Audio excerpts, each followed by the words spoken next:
దేవునికి స్తోత్రములు కలుగునుగాక. దేవుని యొక్క వాక్య భాగములోనికి వెళ్ళక మునుపు బాధాకరమైన విషయం ఏమిటంటే, అనేకులు వారమునకు ఒక్కరోజు దేవుని యొక్క ఆలయ సహవాసం,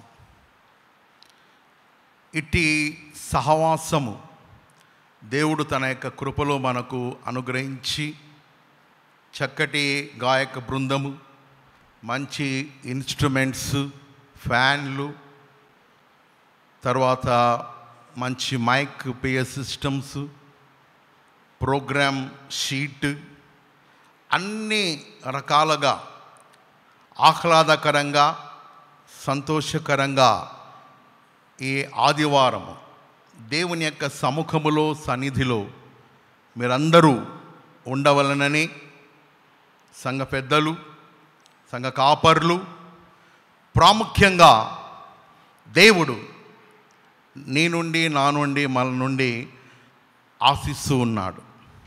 అయితే బాధాకరమైన విషయం ఏమిటంటే, వాక్యము వినడానికి వారికి సమయము లేదు.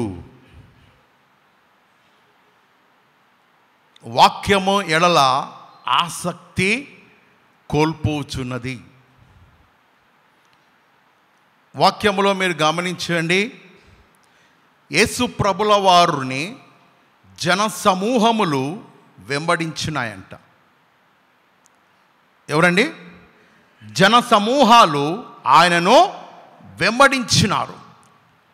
ఎందుకు వెంబడించినారు? కొంతమంది అనారోగ్యముతో ఉన్నవారు వెంబడించినారు, కొంతమంది అద్భుతాలు ఏ రీతిగా చేస్తాడో అని వెంబడించి ఉంటారు, మరికొంతమంది స్వస్థతల నిమిత్తము, మరికొంతమంది ఎంటర్టైన్మెంట్, ఏదో ఆహ్లాదకరమైన సంతోషము, సమాధానము అని రకరకాల భావాలతో యేసు ప్రభుల వారిని వెంబడించి ఉన్నారు. అయితే చివరికి యేసు ప్రభుల వారు ఆరోహణమవుతూ వాగ్దానము ఎడల మీరు ఆసక్తి కలిగిన వారై ఆ వాగ్దానము నిమిత్తము కనిపెట్టుడి, పైనుండి వచ్చు శక్తి వచ్చు వరకు మీరు పలానా పట్టణములో మీరు వేచి ఉండుడి అని సెలవిచ్చినప్పుడు ఆ వాగ్దానము కొరకు కనిపెట్టిన వారు కేవలము 120 మంది శిష్యులు మాత్రమే.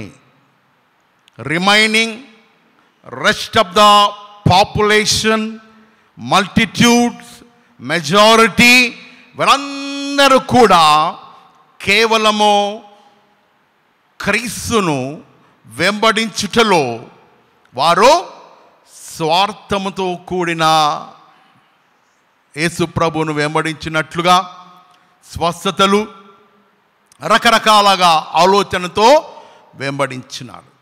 ఇది ఒక కారణం. ఇశ్రాయేలు ప్రజలు ఐగుప్తు చెర నుండి విడుదల లభించినప్పుడు సుమారు 6 లక్షల పైబడి ప్రజలు విడుదల పొంది ఉన్నారు. అరణ్య యాత్రలో వాగ్దాన భూమిలోనికి ప్రవేశించడానికి ముందు అరణ్య యాత్ర సహవాసములో వారందరూ కూడా మార్గములను తప్పిపోయిరి. ఏమైనానండి? మార్గములను తప్పిపోయిరి, వెంబడించుటలో తప్పిపోయిరి, ప్రేమించుటలో తప్పిపోయిరి. అందుకే రోమా పత్రికలో రాస్తూ, దేవునిని దేవునిగా ఆరాధించక, దేవునిని దేవునిగా మహిమపరచక తమ వాదముల యందు వ్యర్థులైరి అని వ్రాయబడి ఉన్నది. వాగ్దాన భూమిలోనికి ప్రవేశించే సమయములో కేవలము 2 మాత్రం. ఎంత దౌర్భాగ్యమైన దుస్థితి! అవన్నీ కూడా మనకు హెచ్చరికలుగా ఉన్నాయి. నేటి సమాజము, సంఘాలు, కుటుంబాలు పైకి భక్తి కలిగిన వారిగా ఉన్నారు, ఆచారపరమైన క్రైస్తవులుగా ఉన్నారు. Traditional Christianity life.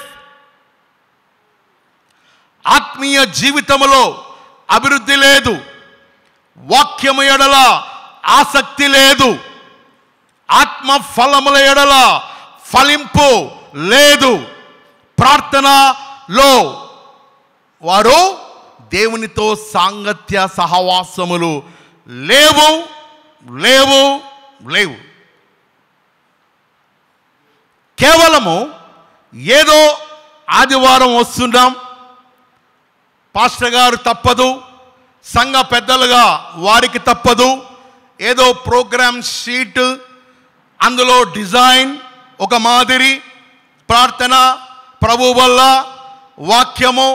వాక్యం ఏదో చెప్తుంటారు, బాడీ ప్రజెంట్ మైండ్ ఆబ్సెంట్, లేదా వెంటనే సెల్ ఫోన్లో రావడము, బయటకు వెళ్ళిపోవడము.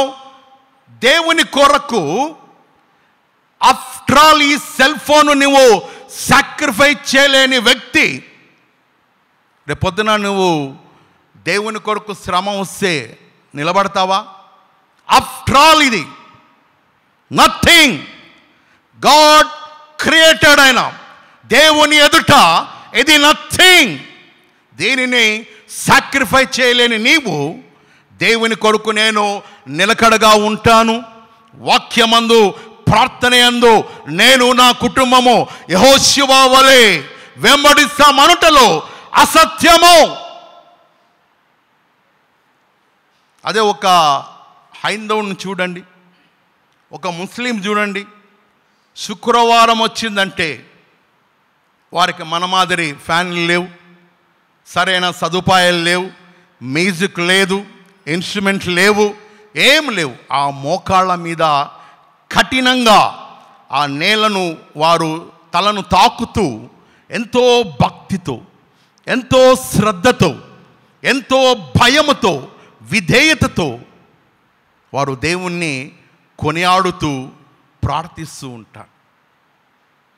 అదే హైందవులు చూడండి, ఉదయాన్నే స్నానము చేసి బొట్లు పెట్టుకొని ఆ తెలియని మూగ విగ్రహాల కొరకు ప్రయాసపడుతూ ఆ కట్లు ఏవేవో కట్టుకొని, మడికట్లు, ఆ కట్లు, ఈ కట్లు, భర్తను కూడా అతను కూడా ఒక కాలీఫ్లవర్ పెట్టి చెవులో ఆ చుట్టూ భజన చేసుకుంటూ ఎంతో భక్తితో శ్రద్ధతో వారు దేవునికి అట్టి రెవరెన్స్, అట్టి హానర్ వారు సమర్పిస్తూ ఉండగా, నీవు నేను జీవము కలిగిన దేవుని మందిరానికి వచ్చుటలో, వచ్చి సహవాసములో పాల్గొనక, లోక ఆలోచనలు, లోక ఉద్దేశాలు, లోక తలంపులతో నీవు అటు ఇటు పరిగెడుతూ నా ఆత్మీయ జీవితము అభివృద్ధి దశలో ఉన్నదంటే అది వ్యర్థమైన భక్తి. అట్టి భక్తి భావముల ద్వారా దేవుడు మిమ్మలను నన్ను గాని దీవించలేడు. మనుషుడు పై రూపమును లక్ష్య పెట్టునేమో గాని ఎలాంటి ఆలోచనతో నీవు దేవుని మందిరానికి వస్తున్నావు, దేవుని మందిరం పట్ల నీకు ఆశ, భక్తి, భావము, గౌరవము, దుప్పి నీటి వాగుల కొరకు ఆశపడినట్లు దేవా నీ వాక్యము కొరకు నా ప్రాణము ఈ దినము తృష్ణగొలుచున్నది. జీవము కలిగిన దేవునిని ఆరాధించుట కొరకు గడిచిన వారమంతా దేవుడు నన్ను కాపాడి సంరక్షించి ఆయుష్ను, ఆరోగ్యమును, భద్రత, కాపుదల ఇచ్చి ఈ దినము సజీవ లెక్కలో నేను చేర్చబడి ఉన్నానంటే ఆయన దయ. అట్టి గ్రాటిట్యూడ్, అట్టి రెవరెన్స్, అట్టి యథార్థ భక్తి మనలో, నీ భర్తలో, నీ భార్యలో, నీ కుమారులలో, నీ సంతతిలో, నీ సంఘములో ఉన్నదా అని వ్యక్తిగతంగా మిమ్మల్ని మీరు పరిశీలించుకోండి. అంత్యకాలములలో మనమున్నాం.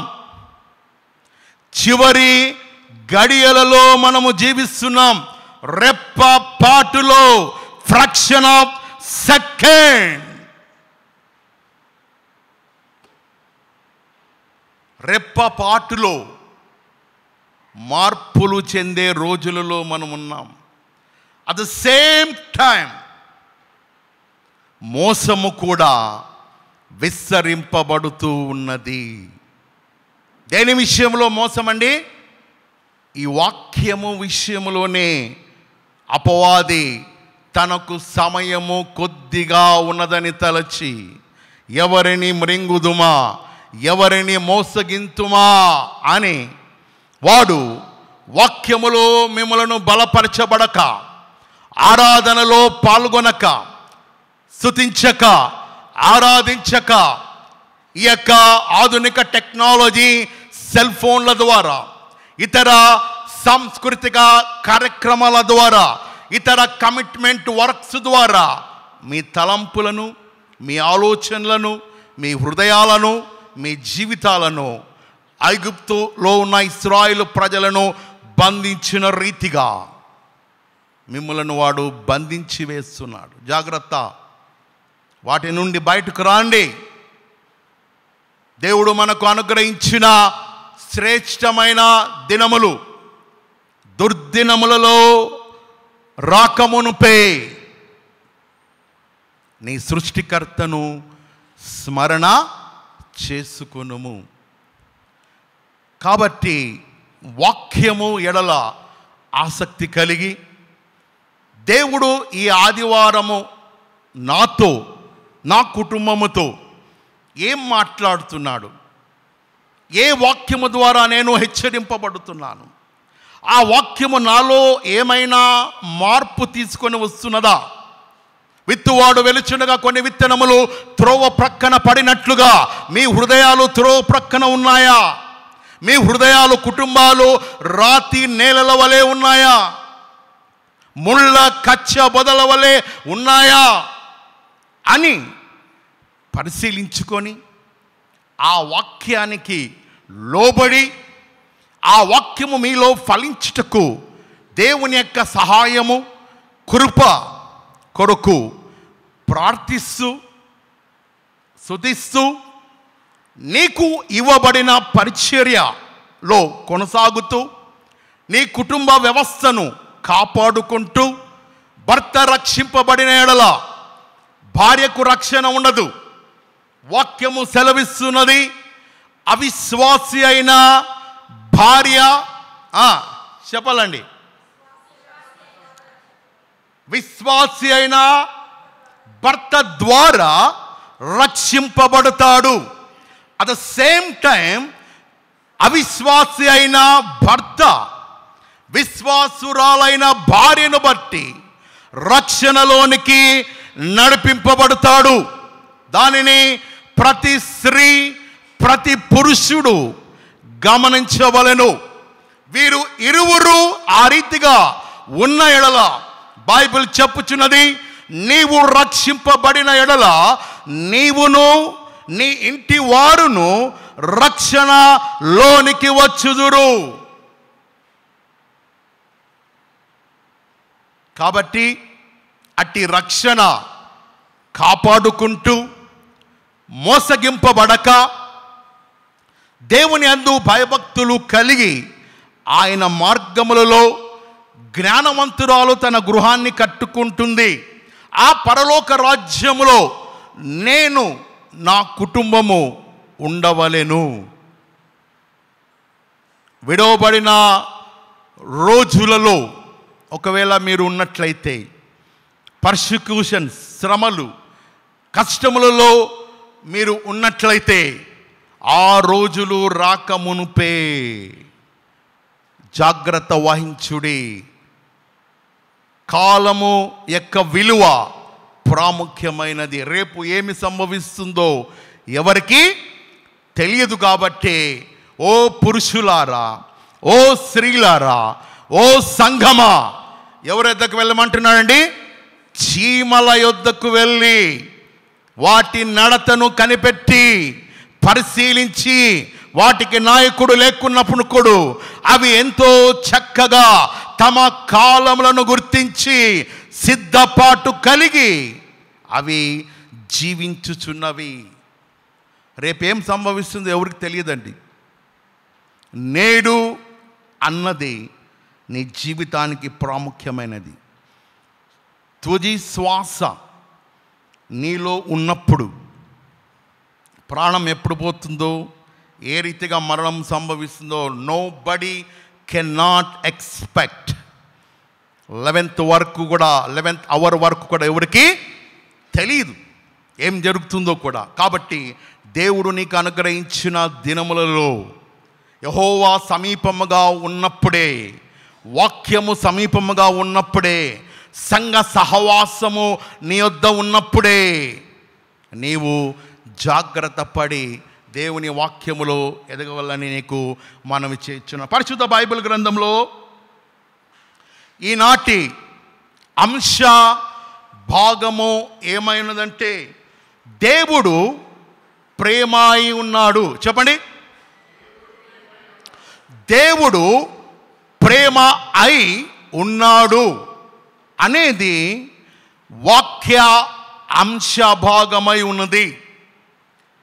నేటి దినమునకు ఏర్పాటు చేయబడిన వాక్య భాగము అపోస్తలుడైన పౌలు ఎఫెసీయులకు రాసిన పత్రిక 3వ అధ్యాయము 15వ వచన భాగము నుండి 21వ వచన భాగములో మీరు అంతరంగ పురుషుని యందు మరియు ప్రేమయందు సహవాసమందు వేరుపడి స్థిరపరచబడి మీరు అభివృద్ధి చెందుడి అని ఈ యొక్క వాక్యము యొక్క ఉపోద్ఘాతమై ఉన్నది.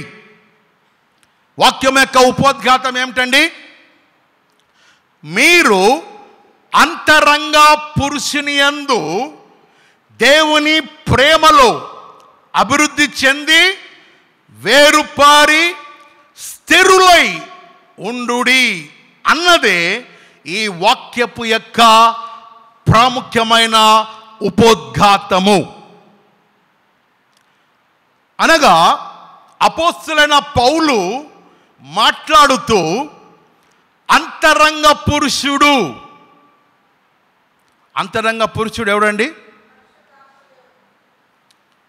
కాదు సిస్టర్, మనలో 2 నియమములు ఉన్నాయి. ఒకటి బాహ్య పురుషుడు, శరీర జీవిత నియమము. రెండవది ఆంతర్య పురుషుడు, ఆత్మ నియమము.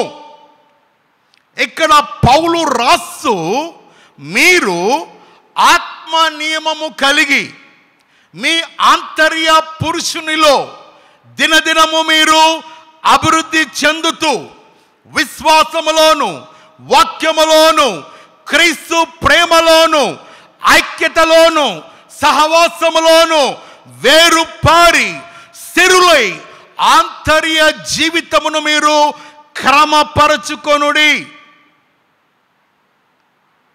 అని అపోస్తలుడైన పౌలు 2 నియమములు గూర్చి ప్రస్తావిస్తూ ఆత్మ నియమము గూర్చి వ్రాయిచున్నాడు. గలతీ పత్రిక 5వ అధ్యాయము 22, 23, 24వ వచన భాగములో అక్కడ 2 నియమములను గూర్చి వ్రాయబడినది. శరీర కార్యములను గూర్చి, బాహ్య పురుషుని గూర్చి. అదే రీతిగా ఆత్మ నియమము గూర్చి, ఆంతర్య స్వభావము, ఆత్మ ఫలములు ఫలించవలెనని ఆత్మ నియమమును గూర్చి వ్రాయబడి ఉన్నది. బైబిల్ చెప్పుచున్నది, ఆత్మానుసారులు ఆత్మ విషయముల మీద తమ మనస్సును నిలుపుదురు, శరీరానుసారులు శరీర విషయముల మీద బాహ్య పురుషుని ఆలోచనతో, శరీర ఉద్దేశాలతో బాహ్యపరమైన పురుషుని యొక్క లక్షణములు మీరు కలిగి ఉన్న ఎడల క్రీస్తులో ఆయన ప్రేమలో మీరు వేరుపారి స్థిరులై ఉండలేరు. ఆత్మానుసారముగా అంతరంగ పురుషునిలో మనము దినదినము బలాభివృద్ధి చెందుతూ ఆత్మ నియమములో మనము కొనసాగవలెను. చాలామంది శరీర స్వభావముతో శరీర తలంపులతో వారు శరీర ఫలములు ఫలిస్తూ ఎవరినైనా క్షమిస్తాను కానీ మా అత్తను క్షమించను, ఎవరినైనా క్షమిస్తాను కానీ నా సహోదరిని ఫలానా రోజు బాధ పెట్టింది కాబట్టి నా సహోదరిని, నా రక్త సంబంధిని, నా అన్నను, నా చెల్లెలను, నా అక్కలను, నా తమ్ముళ్లను, ఇతర వగైరా వారిని క్షమించను అన్న ఆ నియమము శరీర నియమముకు సంబంధించినది. That is rebellious spirit. అది కయీను మనస్తత్వము. కాబట్టి అట్టి శరీర నియమముల నుండి మనము బయటకు వచ్చి ఆత్మ స్వభావము కలిగిన వారై ఆత్మలో బలపరచబడుతూ దేవుని ప్రేమయందు స్థిరులై మనము జీవించవలనని వాక్యము తేటగా సెలవిస్తూ ఉన్నది. ప్రియమైన దేవుని సంఘమా, మొదటి యోహాను పత్రిక 4వ అధ్యాయము 8వ వచన భాగములో దేవుడు ప్రేమా స్వరూపి. దేవుడు ఏమై ఉన్నాడండి? ప్రేమా స్వరూపి అయి ఉన్నాడు. ప్రేమ, గమనించండి, ప్రేమ సహవాసమును ఆశించుచున్నది. ప్రేమ సాంగత్యమును కోరుచున్నది. ప్రేమ క్షమాపణను కోరుచున్నది. ప్రేమ కలిసి ఉండుటకు ప్రేమ కోరుకొనుచున్నది. సహవాసము ఆశించని ప్రేమ, సాంగత్యము లేని ప్రేమ అది ప్రేమ కాదు. కుటుంబ వ్యవస్థలో భార్య భర్త, భర్త భార్య, పిల్లలు, వారు ఇరువురు కలిసి నివసించుటలో ప్రేమ దాగి ఉన్నది. నిజంగా తన కుటుంబాన్ని ప్రేమించే వ్యక్తి, నిజంగా తన భర్తను ప్రేమించే స్త్రీ అతనితో, పిల్లలతో సంసార జీవితంలో సాంగత్యము చేస్తుంది, సహవాసము చేస్తుంది. కష్టములలో, నష్టములలో, వ్యాధులలో, కలిమి అందును, లేమి అందును, దుఃఖమందును, అనారోగ్యమందును నేను నా భర్త, నేను నా భార్య ఎడల ప్రేమించేదను. ప్రేమ సహవాసమును కోరుకుంటుంది. ప్రేమ సాంగత్యమును కోరుకుంటుంది. ప్రేమ క్షమించే గుణము కలిగినది. అందుకే బైబిల్ చెప్పుచున్నది, నీ శత్రువు ఎడల సూర్యుడు అస్తమించులోపు వారిని క్షమింపవలెను. ఎవరైనా పగవారు ఉన్న ఎడల సూర్యుడు అస్తమించులోపు వారితో నీవు సమాధాన పడవలనని బైబిల్ మనకు బోధించుచున్నది. కాబట్టి దేవుడు ప్రేమ అయి ఉన్నాడు. ప్రేమ సహవాసమును కోరుచున్నది. ప్రేమ సాంగత్యమును కోరుచున్నది. ప్రేమ క్షమించేందుకు సిద్ధముగా ఉన్నది. వాక్యంలో చూద్దాం. ఆదికాండము 3వ అధ్యాయము 9వ వచన భాగములో దేవుడైన యెహోవా ఆదామును పిలిచెను. ఆదాము దేవుని దృష్టికి పాపము చేసినప్పుడు వారు ఇరువురు దేవుని ఆజ్ఞను అతిక్రమించుట ద్వారా పాపము చేసినప్పుడు, దేవునికి వారు దూరమైపోయినప్పుడు దేవుడైన యెహోవా ప్రేమామయుడు, కృపామయుడు, కనికరము గల దేవుడు. ఆ దేవుడు, ఆదామా ఎక్కడ ఉన్నావు? ఆదామా ఎక్కడ ఉన్నావు? ప్రేమ సహవాసమును కోరుకున్నది. ప్రేమ బాంధవ్యమును కోరుచున్నది. ప్రేమ క్షమాపణను కోరుచున్నది. అట్టి దేవుడు ప్రేమామయుడు ఆదామును వెతుకుతూ, ఆదామా ఎక్కడ ఉన్నావు? ఎందుకు పాపము చేసినావు? ఎందుకు నేను తినవద్దని పండును తిన్నావు అని ఆదాము అవ్వలను ఇరువురును క్షమించిన దేవుడు.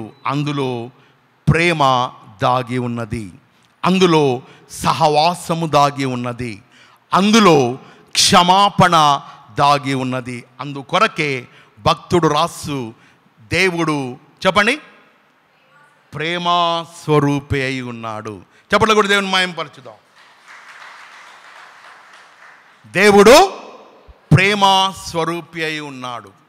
ఆ రీతిగా ఆదాము అవ్వలను దేవుడు క్షమించి వారి సంతానమును అభివృద్ధి పరిచినప్పుడు ఇశ్రాయేలీయులుగా వారు పిలువబడిరి. నిర్గమాకాండము 3వ అధ్యాయము 1వ వచన భాగములో దేవుని నిబంధన ప్రజలు ఐగుప్తు చెరలో దాస్యములో ఉన్నప్పుడు దేవుడైన యెహోవా హోరేబు కొండ మీద తను తాను ప్రత్యక్ష పరచుకొనుటకు, తన పేరు ప్రకటించుకొనుటకు దేవదూత వలె హోరేబు కొండ మీదికి ఆయన దిగి వచ్చెను. సహవాసము, ప్రేమ సహవాసము కోరుచున్నది. ప్రేమ బాంధవ్యమును వెతుకుచున్నది. ప్రేమ విడుదలను కోరుచున్నది. నా ప్రజలు చెరలో ఉన్నారు, నా ప్రజలు బానిసత్వంలో ఉన్నారు, నా ప్రజలు బందీలుగా ఉన్నారు అని ఆ ప్రేమామయుడైన దేవుడు యెహోవా దేవుడు హోరేబు కొండ మీద ప్రవక్త అయిన మోషేకు తను తాను ఒక దేవదూతగా ప్రత్యక్షపరుచుకొని అగ్ని ద్వారా I am that I am, నేను ఉన్నవాడు అనువాడునైనా దేవుడైన యెహోవా అని తను తాను తెలియపరుచుకొని మోషే ప్రవక్త నాయకత్వము ద్వారా ఇశ్రాయేలు ప్రజలకు విడుదల దేవుడు అనుగ్రహించి, ఆ రీతిగా విడుదల పొందిన ఇశ్రాయేలు ప్రజలు అరణ్య యాత్రలో వారు కొనసాగుతూ దేవుడు వారితో పగలు మేఘస్తంభముగా ఉండి సాంగత్యము చేసినాడు, రాత్రి అగ్ని స్తంభముగా ఉండి వారితో ఆయన నడిచినాడు. ప్రేమ సహవాసము కోరినది, ప్రేమ సాంగత్యము కోరినది. ఆ రీతిగా ఇశ్రాయేలు ప్రజల ఎడల తన ప్రేమను వ్యక్తపరుస్తూ కనపరుస్తూ పగలు మేఘస్తంభముగా రాత్రి అగ్ని స్తంభముగా అద్భుతములు, మహత్కార్యాలు, సూచక క్రియలు, మన్నాను కురిపించినాడు, బండ నుండి నీటిని రప్పించిన దేవుడు ఆ రీతిగా తన యొక్క ప్రేమను క్రియల ద్వారా తన బిడ్డలైన ఇశ్రాయేలు ఎడల కనపరచెను. ప్రేమ అద్భుతములు, సహవాసము, బాంధవ్యము, ఐక్యత, క్షమాపణ కోరుచున్నది. కాబట్టి దేవుడు ప్రేమ అయి ఉన్నాడు అని బైబిల్ బోధించుచున్నది. ఆ రీతిగా ఇశ్రాయేలు ప్రజలను ఒక పక్షిరాజు ఏ రీతిగా తన యొక్క పిల్లలను మోస్తుందో దేవుడైన యెహోవా తన ప్రజలను అరణ్య యాత్రలో ఇశ్రాయేలు ప్రజలను నడిపిస్తూ తన యొక్క రెక్కల చాటున వారిని భద్రపరుస్తూ కాపాడుతూ నడిపించిన దేవుడు. ఆమేన్, హల్లెలూయా, హల్లెలూయా. ఆయన నామములో ఒక నామము యెహోవా ఈరే, అనగా దేవుడే చూచుకొనును, దేవుడే సహాయకుడు.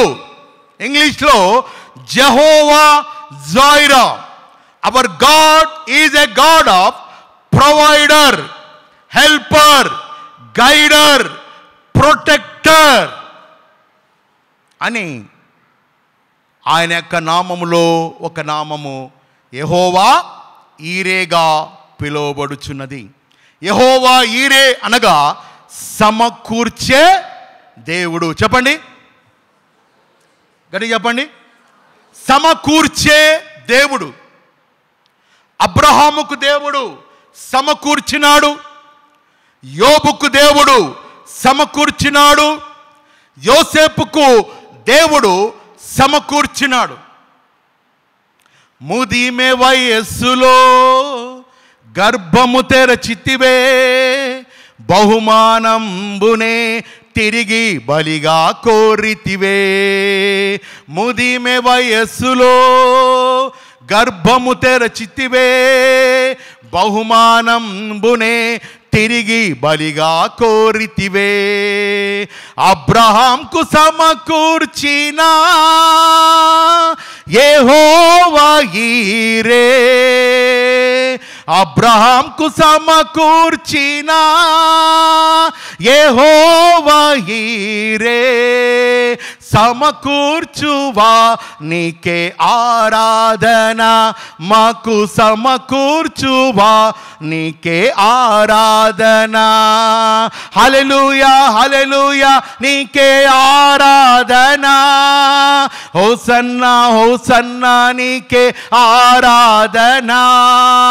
సమకూర్చువా నీకే ఆరాధన, మాకు సమకూర్చువా నీకే ఆరాధన.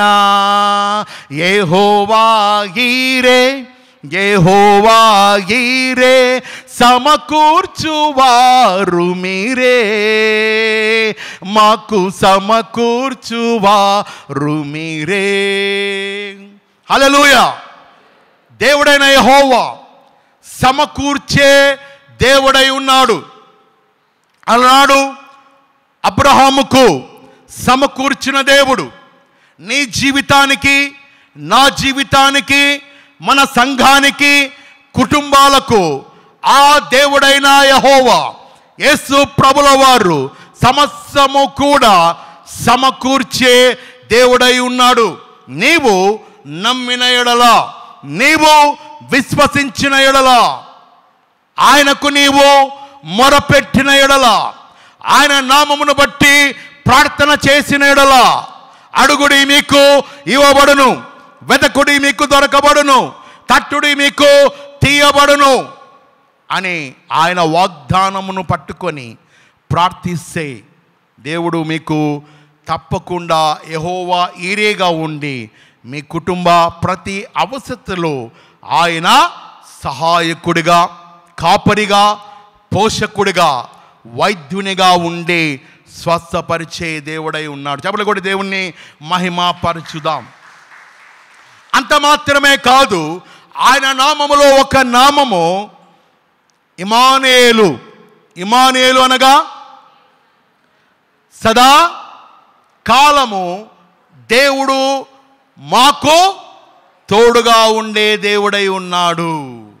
ఆయన నిన్ను ఎన్నడూ కూడా చెయ్యి విడచిపెట్టని దేవుడు కాదు. నీ యావత్ బాధలో నీతో కూడా సహవాసము చేసే దేవుడు, సాంగత్యము చేసే దేవుడు, ఆదరించే దేవుడు, బలపరిచే దేవుడు, క్షమించే దేవుడై ఉన్నాడు. అట్టి దేవుడు మనకు తండ్రిగా, కాపరిగా, స్నేహితునిగా, బంధువుగా దేవుడు మనకు తోడుగా ఉండేందుకు ఆయన తన రెండు హస్తములను చాపి ప్రయాసపడి భారము ఇచ్చినావో జనులారా, మీ ప్రతి ప్రయాసము ఎడల నా కృప మీకు తోడుగా ఉండునుగా కానీ సెలవిస్తున్నాడు. నిర్గమకాండము 4వ అధ్యాయము 34-35 వచన భాగములో ఈ రీతిగా రాయబడి ఉన్నది. మందిరము యెహోవా తేజస్సుతో నిండెను, దేవుడు తన ప్రజలతో నివాసము ఉండుటకు, అండర్లైన్ చేసుకోండి, దేవుడు తన ప్రజలతో నివాసము ఉండుటకు ప్రేమ ఏమి కోరుచున్నదండి? నోరిప్పలండి. సహవాసమును కోరుచున్నది. ప్రేమ సాంగత్యమును వెతుకుచున్నది. ప్రేమ క్షమాపణను కోరుచున్నది. మొదటిగా మనము చూచినప్పుడు ఆ సహవాసము ఎవరిని కోరుకున్నదండి? Very good. ఒక్క సిస్టర్ మాత్రమే చెప్తున్నారు. ఎందుకు మీరు వాక్యము మరి మీకు ఆ వాక్యము మీలో నాటబడదా, లేకపోతే మీరు వింటారా వినరా, ఏంది అర్థం కాదండి. ఇంత గట్టిగా ఇంత స్పష్టంగా చెప్పేవాళ్ళు గుర్తుపెట్టుకోండి, ఫింగర్స్ పైన ఉంటారు. కేవలము 4, 5, 6 మంది మాత్రమే ఇంత స్పష్టంగా ఇంత అట్టిపండు ఇట్లా వలచి నోట్లో పెట్టినట్లు చెప్తుంటే ఎందుకు దురద చెవులు కలిగిన వారుగా ఉంటున్నారు? ఎందుకు వాక్యం ఎడల ఆ ఆసక్తి? అదే మటన్ అంటే అబ్బా, మటన్ కానీ చికెన్ కానీ దావత్ కానీ ఏదైనా అంటే ఇంకా క్షమించండి మాట అంటున్నాను. నేను గమనించిన ఎంతో ఆతృత, ఎంతో ఎక్కడ అయిపోతుందో, ఎక్కడ ముక్కలు రావో ఆతృత ఎందుకు? నీ ఆత్మీయ జీవితానికి వాక్యం అనే మన్నా, వాక్యం అనే జీవం కలిగిన ఈ శక్తి కలిగిన వాక్యము ఎందుకు తీసుకోవడం లేదు? ఎందుకు గ్రహించడం లేదు? ఏం చెప్తున్నాడు? పాయింట్ టు పాయింట్ ఏం మాట్లాడుతున్నాడు దైవ సేవకుడు? ఏ వాక్యం నుండి ఏ వాక్యము ద్వారా కనెక్ట్ చేసి మాట్లాడుతున్నాడు అన్న గ్రహింపు లేనట్లయితే ఆత్మీయంగా మీరు ఏమి అభివృద్ధి చెందుతారు?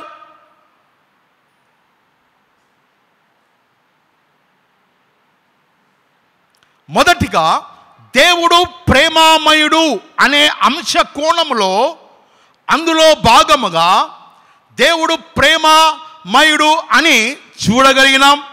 ప్రేమ సహవాసమును కోరుచున్నది. ప్రేమ ఐక్యతను కోరుచున్నది. ఆ ప్రేమామయుడైన దేవుడు మొదటిగా దేవుని యొద్ద నుండి దూరమైన వ్యక్తి, మొదటి ఆది తల్లిదండ్రులు ఎవరండి? ఆదాము అవ్వలు. ఆదాము అవ్వల ఎడల అట్టి ప్రేమను, అట్టి సహవాసమును, అట్టి సాంగత్యమును దేవుడు వారి ఎడల కనబరిచిన నంబర్ 1. నంబర్ 2, రెండవదిగా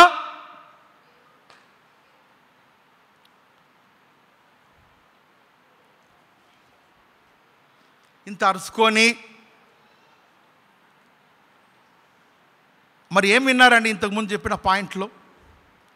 నిర్గమాకాండములో హోరేబు కొండ మీద ఇశ్రాయేలు ప్రజలు ఐగుప్తు దాస్యములో ఉన్నప్పుడు తన నిబంధన జ్ఞాపకం చేసుకొని తిరిగి తన యొక్క సహవాసమును, ప్రేమను, ఐక్యతను వారి ఎడల కనపరచుటకు ఆ దేవుడు హోరేబు కొండ మీదికి అగ్ని రూపములో దేవదూతగా మోషే ప్రవక్తకు ప్రత్యక్షమాయెను.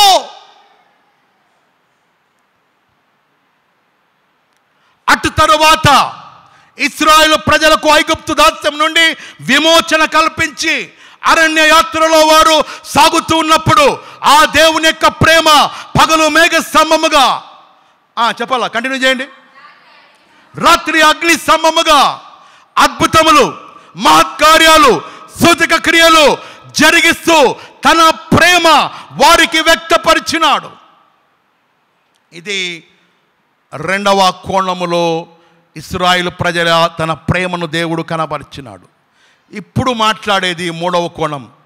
నిర్గమకాండము 4వ అధ్యాయము 34, 35వ వచన భాగములో మందిరము యెహోవా తేజస్సుతో నింపబడెను. దేవుడు తన ప్రజలతో నివాసమునుటకు, వారితో కలిసి సహవాసము చేయుటకు, అండర్లైన్, వారితో కలిసి కలిసి సహవాసము చేయుటకు ఆయన మోషేకు ప్రత్యక్ష గుడారము నిర్మించమని సెలవిచ్చాను. ఆ ప్రత్యక్ష గుడారం యొక్క నమూనా 3 భాగములుగా విభాగింపబడినది. నంబర్ 1 ఆవరణము, నంబర్ 2 పరిశుద్ధ స్థలము, నంబర్ 3 అతి పరిశుద్ధ స్థలము. ఇశ్రాయేలు ప్రజలందరూ కూడా ఆవరణలోనికి ప్రవేశించి ఆ యొక్క పాప పరిహారార్థ బలులు, వారి యొక్క జీవితంలో చేసిన అపరాధములు, పాపములన్నిటిని బట్టి వారు క్షమాపణ పొందుటకు ఆ యొక్క ఆవరణలో ప్రవేశించి ఆ యొక్క గంగాళము ఎదుట, బలిపీఠము ఎదుట తమ దహన బలులు అర్పించి, ఆ దహన బలులు అర్పించిన తరువాత యాజకుడైన అహరోను ఒక పాత్రలో ఆ రక్తమును తీసుకుని వెళ్ళి అతి పరిశుద్ధ స్థలములోనికి తీసుకువెళ్ళి కరుణా పీఠం మీద దానిని ప్రోక్షించినప్పుడు, ప్రార్థన చేసినప్పుడు, ధూపము వేసినప్పుడు దేవుని షకీనా మహిమ అతి పరిశుద్ధ స్థలములో నుండి పరిశుద్ధ స్థలములో నుండి ఆవరణములలోనికి ఉన్న ప్రజల మీదికి దేవుని షకీనా మహిమ తేజస్సు వారి మీద ప్రకాశించేది.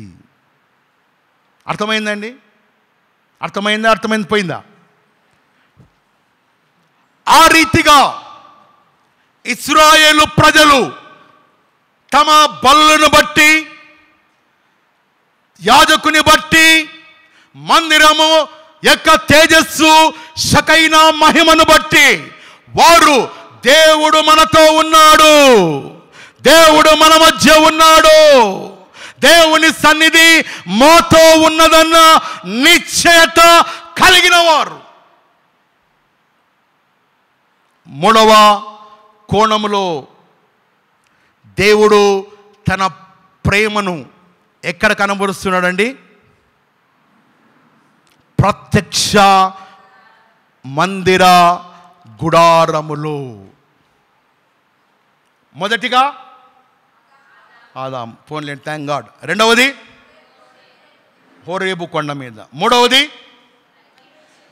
ప్రత్యక్ష గుడారపు మందిరములో తన సహవాసమును, తన ప్రేమను ఇశ్రాయేలు ఎడల దేవుడు వ్యక్తపరిచినాడు. ఆ రీతిగా ఇశ్రాయేలు ప్రజలు ఆ మహిమను, తేజస్సును, ఆ బలులను దేవుడు అంగీకరించినాడని విశ్వసించేవారు. అందుకొరకే దావీదు ఏమని రాస్తున్నాడంటే, కీర్తనలు 18వ అధ్యాయము 1వ వచన భాగములో, యెహోవా నా బలమా, నేను నిన్ను ప్రేమించుచున్నాను. ఎవరైతే దేవుణ్ణి ప్రేమిస్తారో ఆత్మీయముగాను శరీర రీతిగాను వారు బలము పొందుకుంటారు. అందుకొరకే యెహోవా నా బలమా, నేను నిన్ను ప్రేమించుచున్నాను. నెహెమ్యా 8:10లో యెహోవా యందు ఆనందించుట వలన మీరు బలము పొందుదురు.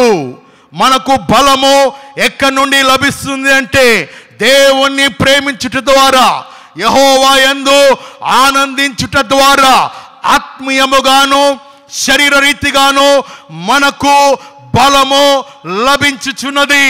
అందుకనే బైబిల్ చెప్పుచున్నది, మృతులు దేవునిని ఆరాధించలేరు, మౌన స్థితిలోనికి వెళ్ళువారు దేవునిని ఘనపరచలేరు, దేవునిని ప్రేమించలేరు, దేవునికి కృతజ్ఞతాస్తుతులు చెల్లించలేరు. ఎవరు? మృతులు. పేరుకు మాత్రమే క్రైస్తవులుగా ఉన్నవారు, ఆచారపరమైన క్రైస్తవులుగా ఉన్నవారు, సాంప్రదాయపరమైన క్రైస్తవులుగా ఉన్నవారు, అట్టి వారందరూ కూడా ఆత్మీయముగా దేవుణ్ణి స్తుతించక, ఆరాధించక, కీర్తించక, ప్రేమించక ఉన్న నీ ఆత్మీయ జీవితము, శరీర జీవితము క్రీస్తులో మృతమైనది.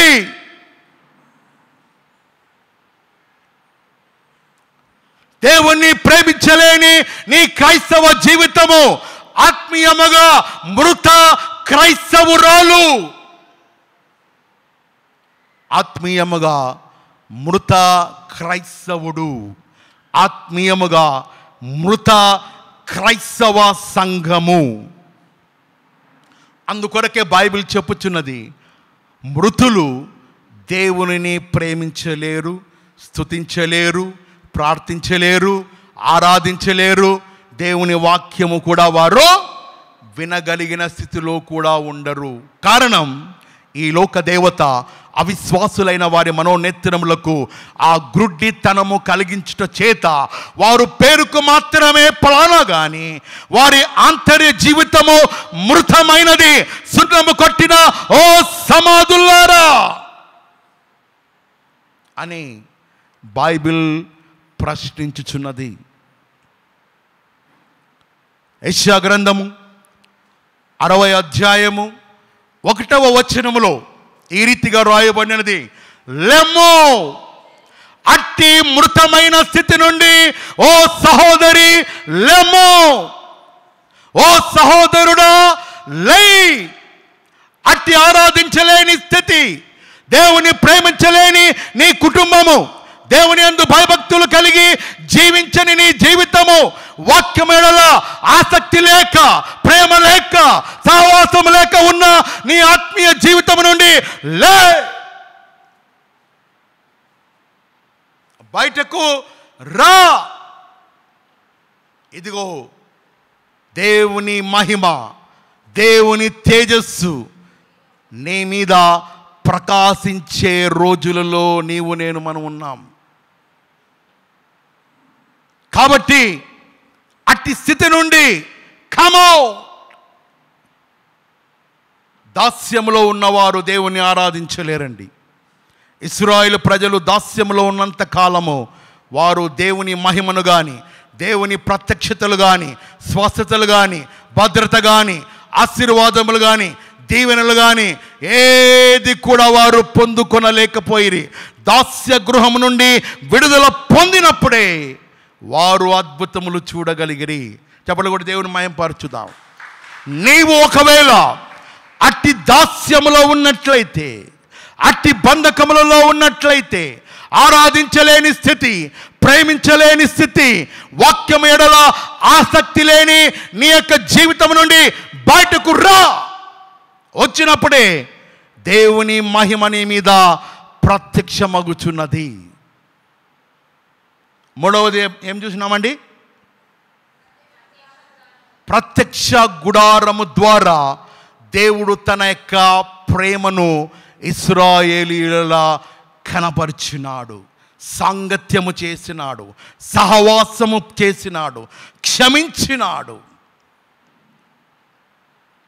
దేవుని ప్రేమించు వారికి ఏ లాభాలు ఉన్నాయో చూద్దాం.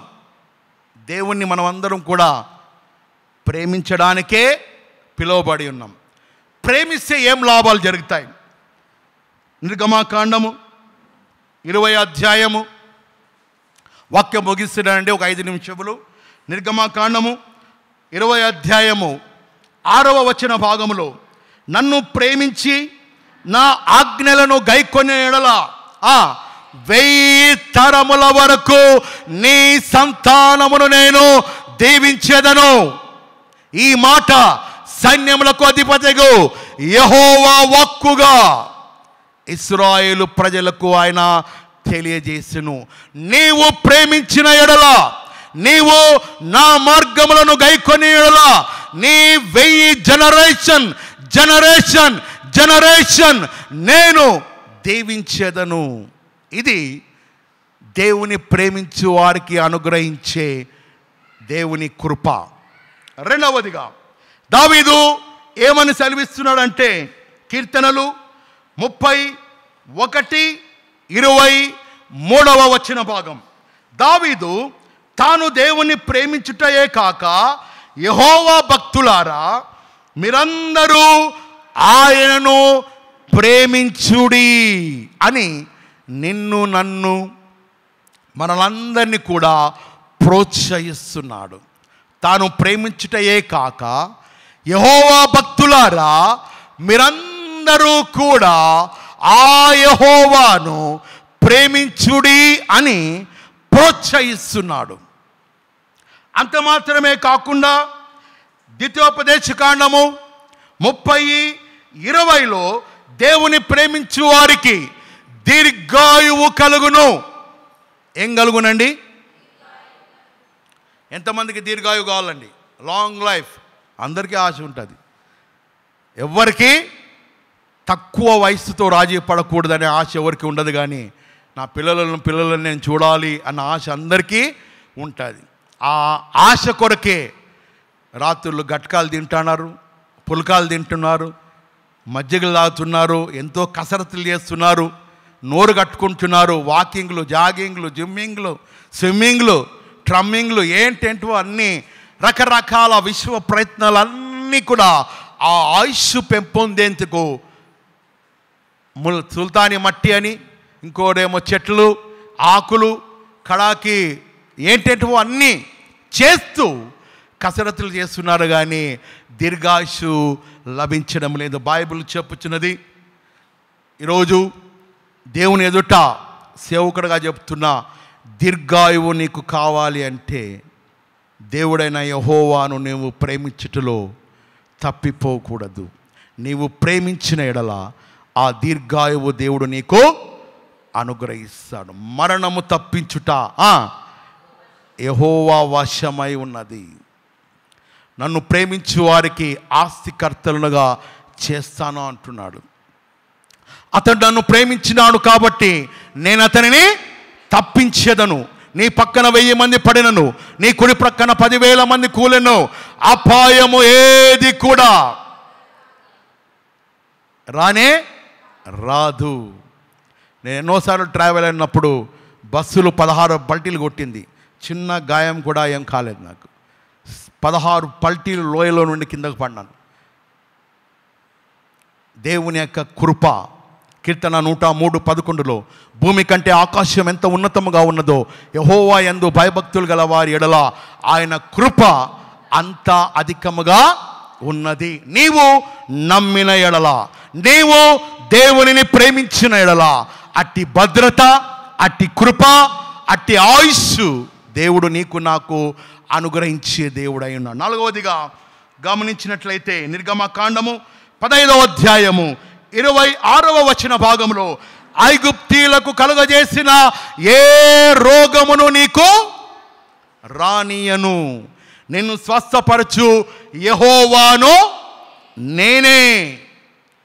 దేవుని ప్రేమించు వారికి దేవుడు అనుగ్రహించే మేలులు, ఆరోగ్యము, దీర్ఘాయుష్యు, ఐశ్వర్యము, సంపద, భద్రత, కాపుదల, వారి యొక్క తరతరములు దీవింపబడతాయని దేవుని ప్రేమించు వారికి దేవుడు అనుగ్రహించే మేలులు. అంత మాత్రమే కాదు, కానీ ఎంతమంది యవనస్తులుగా ఉండాలని కోరుకుంటున్నారు?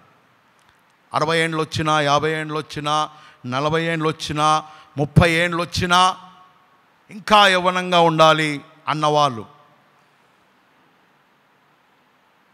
వాక్యం సెలవిస్తున్నదండి. వాక్యం నమ్మండి. కీర్తన 103:5లో పక్షిరాజు యవ్వనము వలె నీ యవ్వనము క్రొత్తదగుచున్నట్లు మేలుతో నీ హృదయమును తృప్తిపరిచే దేవుడై ఉన్నాడు. నేను కొంతమంది సెయింట్స్ని, భక్తులను చూసినానండి. దేవుని కృపను బట్టి 300 సంవత్సరములు జీవించిన వ్యక్తులు, 170 సంవత్సరములు జీవించిన వ్యక్తులు, 140 సంవత్సరములు జీవించిన వ్యక్తులు ఎంతో అందంగా, ఆకర్షణీయంగా, సౌందర్యంగా వారు జీవించిన రోజులు. అటువంటి భక్తులు ఇంకా స్టిల్ భూమిపైన ఉన్నారు. వారు ప్రార్థనా పరులు, వాక్యముతో నడిచేవారు, లోకానికి, సమాజానికి చాలా తక్కువగా కనపడతారు. మీరు యూట్యూబ్లో కొట్టండి, మహర్షి కైలాస మహర్షి గారు 600 సంవత్సరము స్టిల్ ఇప్పటికీ హిమాలయ పర్వతంలో ఆయన జీవిస్తూనే ఉన్నాడు. 600 సంవత్సరములు. మన ఆయుష్కాలం ఎంతండి అని ఎవరు చెప్పినారండి? మోషే 70 సంవత్సరములు అధిక బలము ఉన్న ఎడల 80 సంవత్సరములు అయినను దాని వైభవము ఆయాసమే దుఃఖమే అనే రాస్తూ మరి ఆయన ఎన్ని సంవత్సరాలు జీవించినాడండి? 120 సంవత్సరములు దేవుడు ఆయనకు తన కృపలో ఆయుష్ను అనుగ్రహించినాడు. మన బైబిల్ ప్రకారంగా ఆయుష్ 120 సంవత్సరం వరకు కాంప్రమైజ్ కాకూడదు. 120 సంవత్సరములు నీవు నమ్మిన ఎడల, విశ్వసించిన ఎడల, ప్రార్థించిన ఎడల, కనిపెట్టిన ఎడల, వాగ్దానమును నమ్మిన ఎడల, నమ్మదగిన దేవుడు ఆశ్చర్య కార్యములను ఎడల చేసే దేవుడు. 120 ఏండ్ల వరకు నేను రాజీ పడను. బైబిల్ ఆయుష్ అండి అది. ఒకవేళ నీవు దేవుని ఎడల తప్పిదం చేసి అపరాధాలు చేస్తే అవి వ్యాధుల రకంగా లోకానుసారంగా వచ్చే ప్రమాదాలు ఉన్నాయి. అట్లా కాకుండా దేవునిలో ఉన్నవారికి పరిశుద్ధముగా వాక్య ప్రకారంగా జీవిస్తే నీ ఆయుష్ భూమిపైన 120 సంవత్సరం వరకు నీవు మరణించవు. అటువంటి భక్తులతో కలిసి వారి యొక్క అనుభవాలు పంచుకోవడము జరిగినది. కాబట్టి దేవుని ప్రేమించు వారు, కమ్ టు ద పాయింట్, దేవుని ప్రేమించు వారికి అనేక మేలులు, ఆశీర్వాదములు దాగి ఉన్నాయి. దానిని మనము వాక్య కోణములో పరిశీలించి ఉన్నాం. తన యందు భయభక్తులు గల వారి ఎడల దేవుడు వారి ప్రాణములను సైతము కూడా కాపాడే దేవుడై ఉన్నాడు. కీర్తనలు 97వ అధ్యాయము 10వ వచన భాగంలో, యెహోవాను ప్రేమించువారు రారా, చెడుతనమును అసహించుకొనుడి, తన భక్తుల ప్రాణములను ఆయన కాపాడుచున్నాడు, భక్తిహీనుల చేతిలో నుండి ఆయన వారిని విడిపించుచున్నాడు. తన భక్తుల ప్రాణములను దేవుడు కాపాడుతూ ఉన్నాడు. భక్తిహీనుల చేతిలో నుండి వారిని విడిపిస్తూ ఉన్నాడు. ఆ రీతిగా విడిపింపబడిన వ్యక్తి దావీదు. దావీదు దేవుని ప్రేమించినాడు. పూర్ణ హృదయముతో, పూర్ణ ఆత్మతో, పూర్ణ బలమంతటితో ఆ దేవుడైన యెహోవాను ప్రేమించినప్పుడు తన యొక్క ప్రాణమును చంపవలనని సౌలు అనేక మారులు దావీదు ఎడల విషపు చూపు కలిగిన వాడై ఏ క్షణమైనా దావీదును చంపేస్తామని అనేక రీతులుగా ప్రయత్నం చేసినప్పుడు దేవుడైన యెహోవా దావీదును సౌలు చేతిలో నుండి తప్పించెను. చెప్పలు కూడా దేవుని మహిమపరుస్తున్నాం. తన యందు భయభక్తులు గల వారి ఎడల దేవుడు తన వారి ప్రాణములను కాపాడే దేవుడై ఉన్నాడు. అదే రీతిగా దానియేలు గ్రంథము 6వ అధ్యాయము 20వ వచన భాగములో, దానియేలు నిత్యము నీవు సేవిస్తున్న దేవుడే సింహపు నోట నుండి నిన్ను రక్షించగలిగేను. సేవిస్తున్న దేవుడు అనగా ప్రేమించుచున్న దేవుడే, ఆరాధిస్తున్న దేవుడే, నీవు ప్రార్థిస్తున్న ఆ దేవుడే నీ ప్రాణములను సింహపు నోట నుండి రక్షించగలిగేను. ఎవరినండి? దానియేలును. దానియేలు దేవుణ్ణి ప్రేమించిన కారణమును బట్టి. చివరిగా షడ్రక్, మెషక్, అబేద్నెగో వారు దేవుని యందు నిరీక్షణ కలిగి విశ్వాసములోను మేము సేవించే దేవుడు, మేము ప్రేమించే దేవుడు, మేము ఆరాధించే దేవుడు, ఆయన ఈ అగ్ని గుండములో నుండి మమ్మలను రక్షించుటకు ఆయన సమర్థుడు, హి ఈజ్ ఏబుల్ గాడ్, ఆయన యోగ్యుడు అని అట్టి నిరీక్షణతో, విశ్వాసముతో, ప్రేమతో దేవుని యందు నిరీక్షించిన కారణం బట్టి అగ్నిగుండములో పడద్రోయబడిన షడ్రక్, మెషక్, అబేద్నెగోలను దేవుడు చెయ్యి విడిచిపెట్టినాడమ్మా? చెయ్యి విడిచిపెట్టలేదు. వారిని రక్షించుటకు 4వ వ్యక్తిగా దేవదూతగా ప్రత్యక్షమాయను. చపల కొడి దేవుని మహిమపరుద్దాం. ఎవరు నిన్ను చేయి విరచినా యేసు చేయి విడువడు. ఎవరు నిన్ను చేయి విరచినా యేసు చేయి విడువడు.